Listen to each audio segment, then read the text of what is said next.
Hello, my dear student. Welcome to another edition of your mathematics lesson. Today, in continuation with our main topic, that is bearing and distance. What we are going to learn the last day is how to calculate the bearing of one point from another in a bearing question. So let's begin. After completing the very lesson today, my dear student, you'll be able to calculate the bearing of one point from another in a bearing question. This is what I hope you'll be able to do after completing the very lesson today. So as usual in your favorite segment of the lesson, that is maths is fun.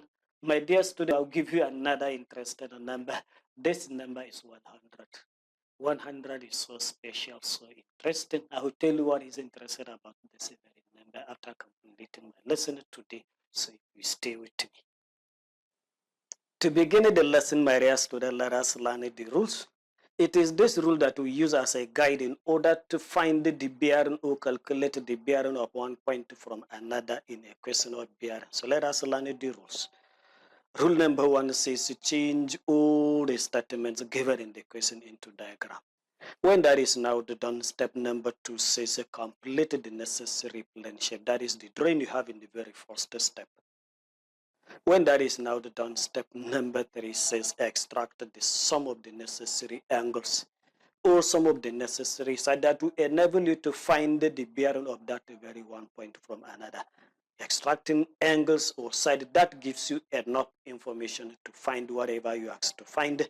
When that is now done, step number 4 says mark the angle that you needed to find so that it will lead you to find the bearing of that very point you are asked to find. And when that is now done, step number 5, which is the last, you now select the appropriate rule.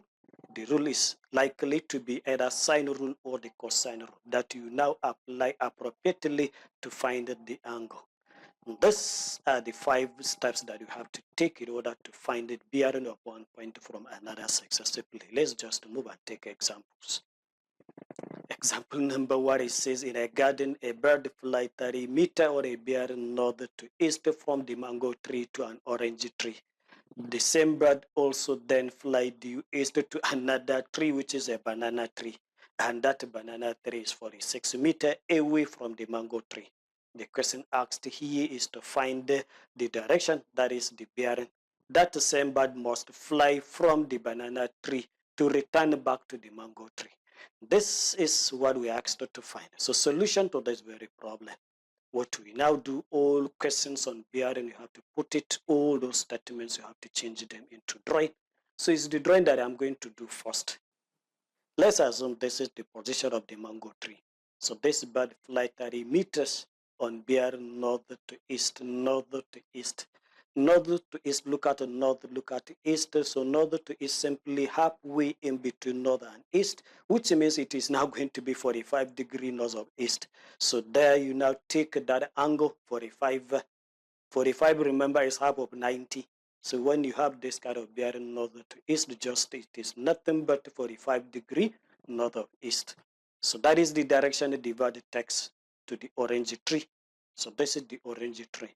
From the orange tree, then fly to another tree, which is a banana tree on bearing due east. So let me draw my 4 cardinal points there. So from this orange tree, it now fly in the eastern direction. Let me take the direction it takes. This is the banana tree. And this banana tree is 46 meters away from the mango tree. If this is banana, this is the mango tree, which means the distance between the banana and the mango tree given in the question is 46, which means the length of this side is 46 meters. So this is my diagram. So step number 1 and step number 2 is complete. So what I will move is step number 3. Step number 3 says you now mark the angle that will lead you to find the bearing. The bearing, that is the direction from the banana to return back to the mango tree, will now be nothing but this very angle from the south to this line. It is this angle that will give me the bearing. So the bearing will be nothing but this very angle. So to find this angle, I will now look at my triangle. What angle do I find inside this very triangle so that it will enable me to get this angle finally?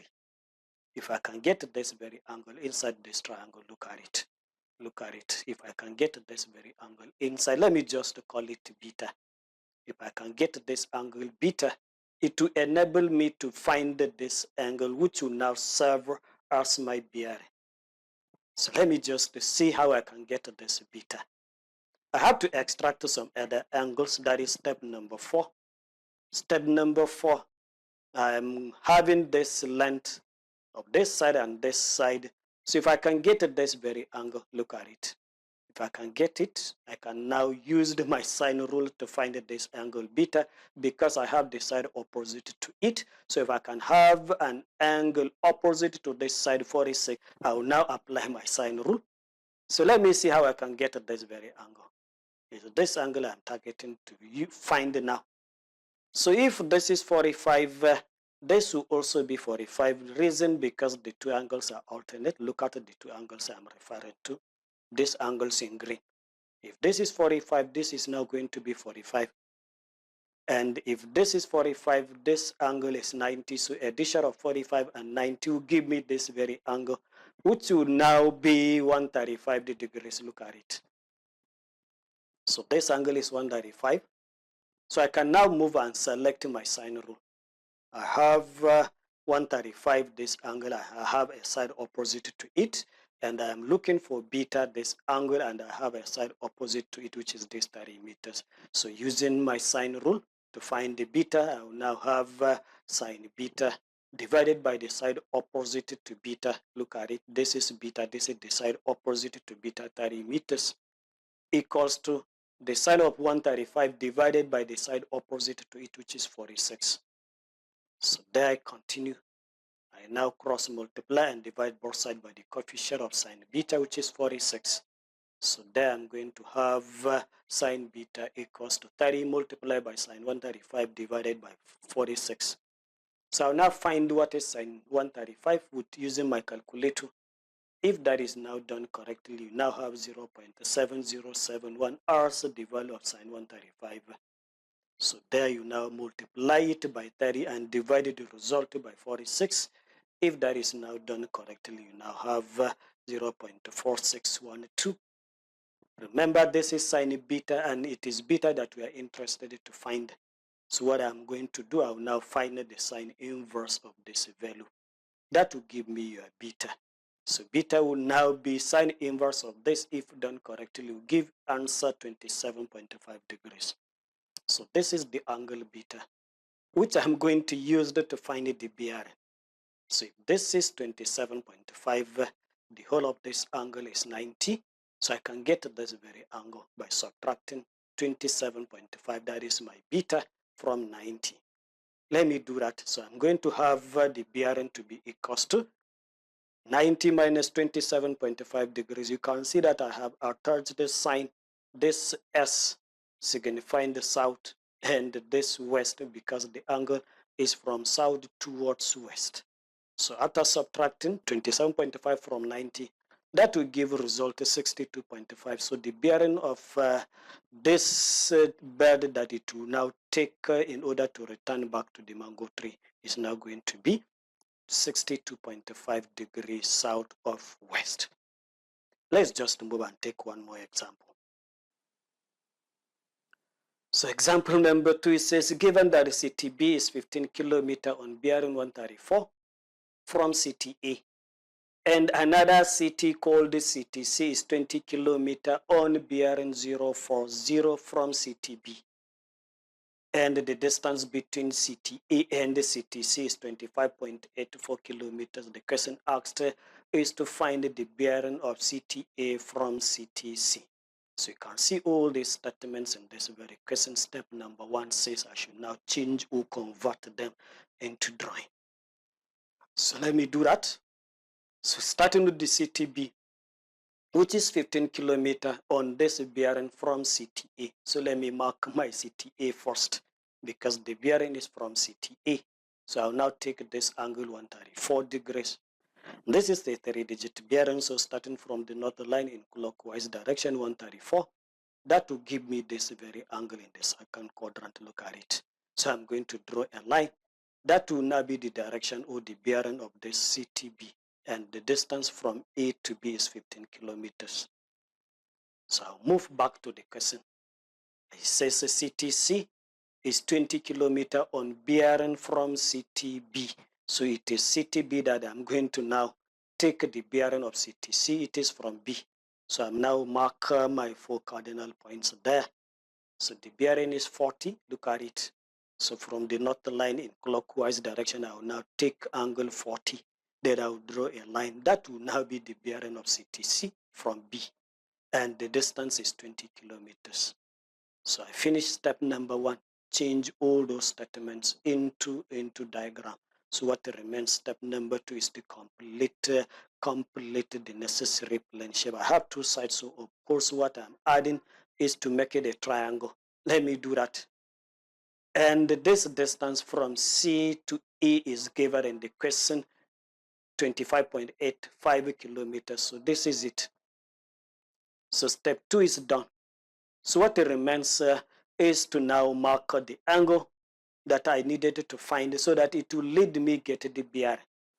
So I'm asked to find the bearing of CTA from CTC. This is CTA and this is CTC. So from CTC, I will now take the bearing of CTA. So I will now move to CTC and mark my 4 cardinal points. It is from here down here that will give me the bearing. Look at it. It is this angle that will give me the bearing of A from C. So what remains is I will now check which other angle will lead me or will enable me to get this very bearing. That is this very large angle. So if I can find this angle beta, look at it. Angle beta is inside the triangle. If I can find this, of course I can find this to 2. If I add 180 plus this angle plus beta, it will give me the bearing. So let me just move. So it's this beta that I needed to find. To find this very angle beta, I will have to have another angle. I have to extract another angle. So if I can find this very angle, because I have the side opposite to it, and this angle beta that I wanted to find, I have also the side opposite to it, I can now select my sine rule. So let me see how I can get this angle. If this is 40, this angle, if I can find it, I'll add it with 40. It will give me this very angle. So let me see how I can get to this very angle. If this is 134 degrees, the remaining of this angle will be alternated to this very angle. And if that is the case, this angle would now be nothing but 46. That is 180 minus 134 gives you 46. And if this is 46, this is now going to be 46 as well because the 2 angles are alternate. So addition of 46 and 40 will give you this large angle, which will now be 86. So using my sine rule, I can now find the angle beta. And this angle beta is now going to be, using sine rules, that is sine beta divided by the side opposite to it. Look at it. Equals to sine 86 divided by the side opposite to it. This is my sine rule. So cross multiplying and dividing both sides by the coefficient of sine beta, I will now have sine beta equals to 15 multiplied by sine 86 degrees divided by 25.85. So finding the value of sine 86 from my calculator, it will be 0.9976. And multiplying it by 15, dividing the entire result by 25.85, that will give answer 0.5789. This is sine beta, not the angle beta. So to find the angle beta, what I'm going to do is to find the sine inverse of 0.5789. If that is now done correctly, you now have 35.37 degrees. This is the angle beta. So I can now find the bearing of CTA from CTC, which I said is the whole of this angle. Look at it. From this north line up to this line. So let me see how I can get it. I have the beta. If I have this angle, which is also 40, look at it. If this is 40, this will be 40 alternate angles. So therefore, this angle will now be 40 alternate. So I can now find the bearing by simply adding 180. Look at the 180 from here down here is 180 angle on straight line, plus 40, plus the angle beta, which I have as 35.37. Let me add the three angles there, 180 plus 40 plus 35.37. And the addition of these three correctly, you now have 255.37 degrees. This is the bearing of CTA from CTC. So with this, I have come to the head of this very lesson, my dear student. I hope with the few examples given, you'll be able to take a bearing of one point from another. Let me just move straight to the last segment versus fun. And I explain what is interesting about the number 100. 100 can be expressed as the sum of the cubes of the first four integers, that is the 1, 2, 3, and 4. If you are to cube them and add the results, what you are getting is the number 100. Let me do that and see. So 100 is equals to 1 raised to 3 plus the 2 raised to 3 plus the 3 raised to 3 plus the 4 raised to 3. If you add this to 4 cubes, what you are getting is the number 100 back. Let's do it and see. So 1 cube is 1, 2 raised to 3 is 8, 3 raised to 3 is 27, and the 4 raised to 3 gives you 64. If you add 1 and 8, 27 and 64, what you are getting is the number back 100. So 100 is so amazing. We see more of these things in mathematics in our subsequent lessons.